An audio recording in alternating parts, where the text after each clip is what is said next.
No drugs in Surat city અભિયાન અંતર્ગત પ્રતિબંધિત નશાયુક્ત સિરપ કોનેક્સ ટીની બોટલ નંગ 223 કિંમત ₹23,690ની મત્તાના મુદ્દામાલ સાથે એક આરોપીને ઝડપી પાડતી Salabatpura police team Salabatpura police સ્ટેશનના પોલીસ ઇન્સ્પેક્ટર શ્રી કે.ડી. જાડેજા તથા પોલીસ ઇન્સ્પેક્ટર શ્રી આર.જે. ચૌહાણ નાઓના નેતૃત્વ હેઠળ સર્વેલન્સ સ્ટાફના પોલીસ સબ ઇન્સ્પેક્ટર શ્રી વી. ત્રિપાઠી તથા પોલીસ માણસો હ્યુમન સોર્સિસના આધારે એનડીપીએસના કેસો શોધી કાઢવા સારું વર્કઆઉટમાં હતા.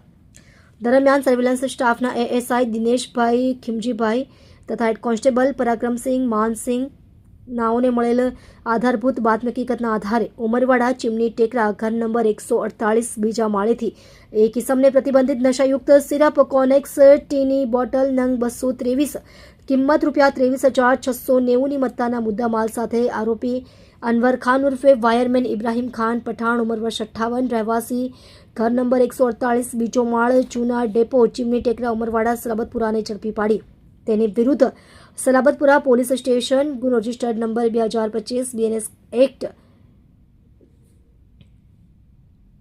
એનડીપીએસ એક્ટ 8C21B 29 મુજબની આગળની કાયદેસરની કાર્યવાહી હાથ ધરવામાં આવેલ છે તથા એક ઇસમને વોન્ટેડ જાહેર કરેલ છે. સર શું કહેશો જે રીતે સલાબતપુરા પોલીસે કાર્યવાહી કરી છે બંને પિતા પુત્રના નામ આવ્યા શું હકીકત?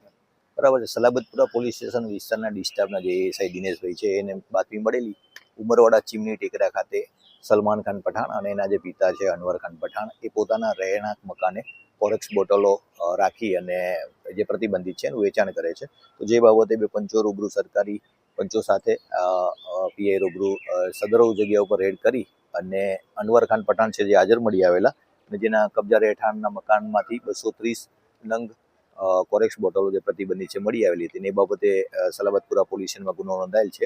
અનવર ખાન પઠાણ છે જેની ધરપકડ કરવામાં આવેલ છે. સલમાન ખાન છે જે હાલ ફરાર છે. પિતા પુત્ર વ્યવસાય શું કરે છે અને કેટલા સમયથી આ કરતા હતા? એમની પૂછપરછ દરમિયાન જાણવા મળ્યું કે એ કાપડમાં મજૂરીમાં જતા અને છેલ્લા 1.5 મહિનાથી આ પ્રતિબંધિત કોરેક્સ બોટલો છે એનું વેચાણ કરતા હતા. કોઈ ગુનાહિત ઇતિહાસ?